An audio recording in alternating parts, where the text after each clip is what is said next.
Nobody believed this woman was a Titanic survivor, but after her death, the truth was revealed. In her later years, Berthe Antonin Mena would tell her nephew a fascinating and romantic story. In particular, Mena claimed she'd once been the lover of a millionaire. Not only that, but she'd also taken a trip with him on the RMS Titanic. And given the unlikeliness of that tale, it's perhaps no surprise that the nephew didn't believe Mena. But as it turns out, the old woman was indeed telling the truth. And Mena's story begins in Ixelles, one of the constituent parts of Brussels, where she was born back in 1887. Then, after she grew up, she began to grace the Belgian capital's stages as nightclub singer Belle Vielle. And it seems that she actually earned some success in her field too. Indeed, as the Dutch-language newspaper Het Laatste Nieuws once wrote, Mena was well known in Brussels in circles of pleasure. In addition, she was apparently often seen in the company of people who like to wine and dine and enjoy life. It made sense then that she ultimately caught the eye of the dashing Fernand de Villiers. But while de Villiers apparently embarked on a relationship with Mena for a period, it seems that this liaison didn't lead to anything long-lasting. And in fact, the soldier finally decamped to the Belgian Congo as a member of the French Foreign Legion. In the end then, Mena went on to find new love. One day in late 1911, Mena had her first encounter with Quig Edmund Baxter while she was singing in a cafe. And it seems that Baxter swept her off her feet, since their meeting quickly led to a whirlwind romance. Yes, love quickly began to grow between the Belgian songstress and her new Canadian beau. Baxter was something of a catch too. At the very least, as the son of rich parents, he came from money. And despite such wealth, the Canadian wasn't idle. Initially, he found a vocation in hockey and made his living as a player.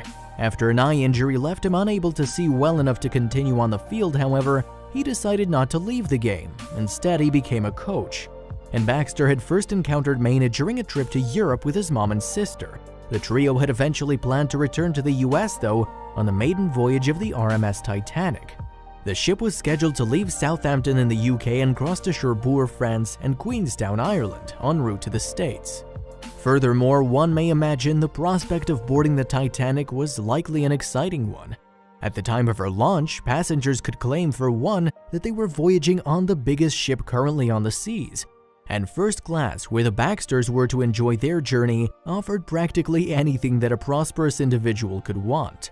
The wealthy clamored to get on board the Titanic too.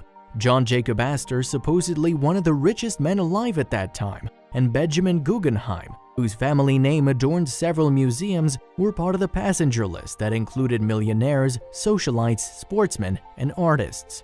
And of course, the first-class accommodation that they used also housed Mena.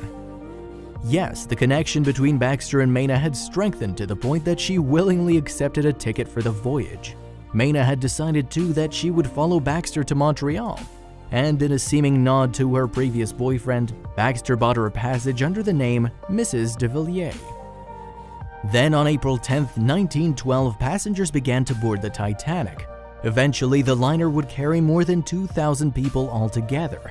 Among them, naturally, was Mena, who would enjoy her own stateroom. Cabin C90 cost Baxter nearly £50 at the time, which is more or less equivalent to over $7,500 in 2019. But Mena was certainly not alone in seeking a new life in the Americas. Indeed, many of the Titanic's passengers were leaving behind Europe in order to build futures in the US. And while a great number of these people sailed in third class, even they enjoyed standards that no other ship offered. The third-class voyagers had separate dining rooms, for instance, as well as plenty of space out on deck. Titanic operator White Star Line had also separated third-class accommodation on the vessel into cabins, something that marked the liner out from other carriers. And these spaces, though not large, offered comfort and more seclusion than the usual open berths. But people were more than free to relinquish that privacy in order to socialize together on deck. They may have known who else would be aboard too, thanks to the list of passengers that was made public before the ship left harbor. And apparently some moms scanned the list on behalf of their daughters. There could be eligible bachelors on the voyage, you see. However, one area in which the ship didn't excel was its preparedness for disaster. For instance, although the Titanic's infrastructure meant it could potentially carry 64 lifeboats, enough for 4,000 occupants, White Star Line concluded that she only needed 20 such rescue vessels in total. And this was generous. Legally, the ship was only required to have 16 lifeboats on board. Yet while that number may seem low, there was an explanation. Ships at that time, you see, carried only the lifeboats needed to ferry people to a rescue craft, not to shore in the event of an emergency. And in the case of the Titanic, the total amount of boats available would have been fine if the SS Californian had ultimately come to the ship's rescue. Still, there was apparently no need to consider the potential for catastrophe, since the Titanic was famously considered unsinkable. Indeed, a member of the crew is apparently said to have explained to a boarding passenger that God himself could not sink this ship, and both a strong bottom and compartments that could be sealed contributed to the notion that the massive ship could not be founder. But of course, sink she did. Shortly before midnight on April 14, 1912, a lookout saw that the Titanic was on course to strike an iceberg, and while the crew attempted to avoid the ice, their actions were ultimately in vain. The ship hit the berg hard, leaving several holes in the part of the ship that was underwater. Meanwhile, Baxter noticed that something had happened to make the liner stop. He therefore went in search of answers from both the captain and Bruce Ismay, a White Star Line official. But the captain apparently attempted to reassure the millionaire hockey coach, reportedly saying, "There's been an accident, Baxter, but it's all right." Naturally, though, the captain's optimism proved unwarranted, as dents caused by the iceberg soon caused the Titanic's hull to come apart. Water seeped into 5 supposedly safe parts of the ship too, and thanks in part to that accumulated extra weight, she began to go down. By contrast with the captain though, Ismay reportedly did not try to save face. Instead, the White Star Line representative allegedly told Baxter to get his companions and make for the lifeboats, and Baxter complied, taking off for his loved ones. It appears too that the wealthy Canadian rapidly bundled his family members and his lover out of their respective cabins. Maina, for one, seemingly only had time to put on a woolen coat, protection against the chill that her nightwear would not keep out. Yet she hesitated before getting into Lifeboat 6. She was supposedly anxious about Baxter, you see. As it turns out, Baxter didn't get into the lifeboat, whether because of the rules of the sea or because of the gallantry that prevailed in those times. And when Maina reportedly told the women in her boat that she needed to go back and grab some jewelry, one of them, it said, quickly set her straight on that plan. Indeed, it may well have been suicidal for Maina to head back to her cabin. Certainly, the ship herself went down very quickly. Less than 3 hours after hitting the berg, she started to slide under the waves. While the Titanic foundered, moreover, hundreds of unfortunates still clung onto her stern.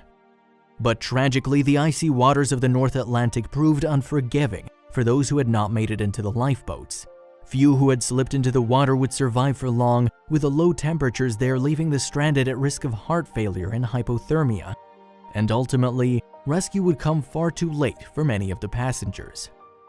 Nor did it help that the SS Californian was rather slow to respond, even though she was close enough to at least attempt to rescue the Titanic's passengers. Yes, while the Titanic had made distress calls and sent off signal rockets to alert other ships as to her fate, the crew of the Californian only jumped into action after the other craft had gone down. The RMS Carpathia liner did respond to the stricken Titanic's distress signals, however, and so she steamed to the rescue at about 4 a.m. on April 15th, with the vessel and her crew ultimately able to pick up 705 people from the lifeboats. Not all of the Titanic's passengers would make it safely to dry land though, with a number succumbing to injuries and the effects of the cold.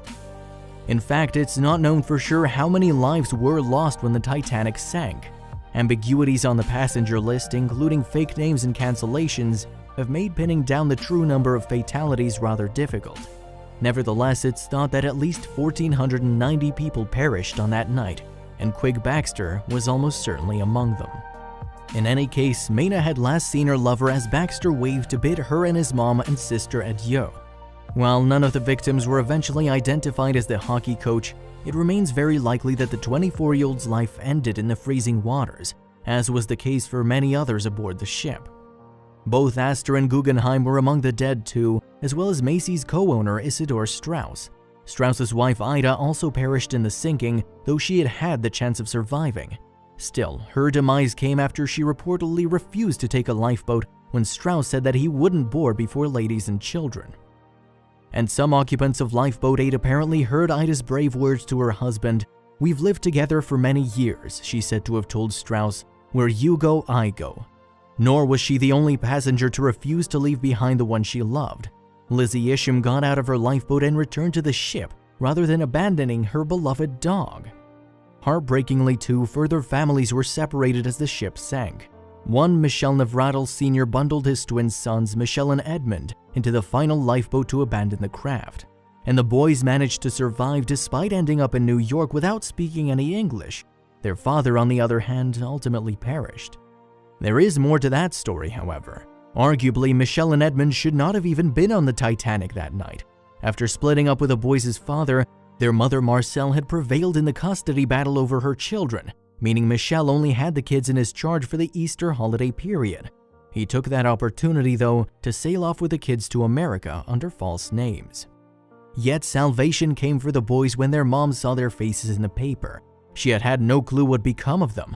It therefore came as a complete shock to hear that they were in fact in New York. And Marcel didn't waste too much time in rescuing her children. She brought them home to France just over a month after the disaster. But the brothers weren't the only ones to survive, of course. A year before the Titanic disaster, Nurse Violet Jessup had already lived through the RMS Olympics crash into a warship. So her time on the Titanic led to her second great escape, but not the last. In 1916, you see, Jessup was aboard a hospital ship called the HMHS Britannic. And compared to her sister ship, the Britannic proved equally ill-fated. In 1916, she struck a German mine and subsequently went down. Yet again, though, the redoubtable Jessup managed to get out safely. The nurse lived a full and long life too, eventually getting to the age of 84. And unlike the Titanic, she rightfully won her nickname of Miss Unsinkable. The last of the Titanic's survivors also had a long life, as she passed away at the ripe old age of 97. A mere 2 months old when the ship went under, Milvina Dean had been her most junior passenger, yet her escape didn't immediately make her a well-known name. Until the wreckage of the Titanic was found in 1985, nobody was interested in me, Dean once said, according to The Guardian. And it seems that the same was true for Maina, who eventually returned to Europe and resumed her life as a singer in Paris. She never wed and did not have any children. Then upon her retirement, she relocated once again to Brussels. Maina went on to share her story with her nephew too, although he somehow couldn't connect his aunt with this amazing story of love and heartbreaking tragedy. Indeed, it seems that people thought Maina was no more than a fantasist. She died then without anyone believing that she'd really been a Titanic survivor. However, after Maina had passed, her family found a box filled with correspondence and pictures, and these revealed to her nephew and her other family members that Aunt Bertha had indeed been telling the truth. All those years before, she really had set sail for America with a Canadian millionaire, and she'd lost him in the dark waters of the North Atlantic.